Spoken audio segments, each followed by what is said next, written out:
ठीक आहे. पण एकत्रित लढतील निवडणूक, कारण ज्या प्रकारे विवाद दिसतोय. मी असं ऐकतोय की अजित पवारांना बाहेर काढण्याचे प्रयत्न सुरू आहे आणि ही शिंदे गटाची भूमिका आहे. नाहीतर ह्यांच्या वाट्याला जागा कमी येत आहेत. ही माझं आकलन आणि आम्हाला मिळालेली माहिती आहे की 3 जे पक्ष आहेत त्यांच्यामध्ये एकवाक्यता नाही. महायुती हा शब्द गोंडस आहे. महायुती ती युती नसून संघर्ष रोज त्यांच्या मारामाऱ्या दिसत नाहीत पण चालू आहे. एक मंत्री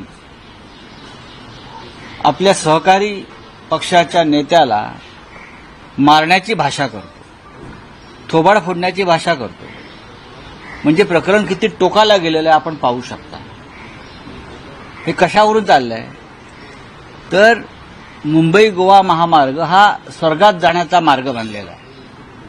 मुंबईतले अनेक रस्ते, कोकणातले रस्ते, मुंबई नाशिक रस्ता आपण जाऊन पहा. म्हणजे ठेकेदारांकडून कशी लूट सुरू आहे या महाराष्ट्रात. पीडब्ल्यूडी, सार्वजनिक बांधकाम खातं, नगरविकास खातं या शिंदे गटाच्या एटीएम मशीन बनलेल्या आहेत. त्याच्यामुळे कामं होत नाहीत. सरकार हे फक्त पैशाच्या मागे लागलं आहे. अनेक खड्ड्यांवरती अपघात होऊन लोक मरण पावलेली आहेत.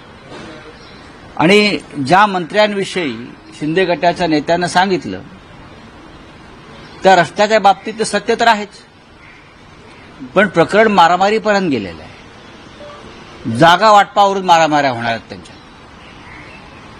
उद्या जेव्हा हे 3 पक्ष एकत्र येतील जागा वाटपासंदर्भात तेव्हा त्यांच्यामध्ये मारामाऱ्या होतील.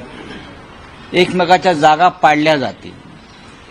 जागा वाटपाच्या बैठकीत खून खराबा होऊ नये एवढीच आमची अपेक्षा आहे. जिशान सिद्दीकी आणि नवाब मलिक काल अजित पवारांसोबत दिसले. जिशान सिद्दीकीवर अजूनही काँग्रेस कारवाई करत नाही, फक्त कारवाई केली जाईल. माझा प्रश्न असा आहे या सगळ्यात, जिशान सिद्दीकींच्या विषयी हा त्यांचा प्रश्न आहे. काँग्रेस आता मुळातच विधानसभेचं आता मुदतच संपत आली आहे.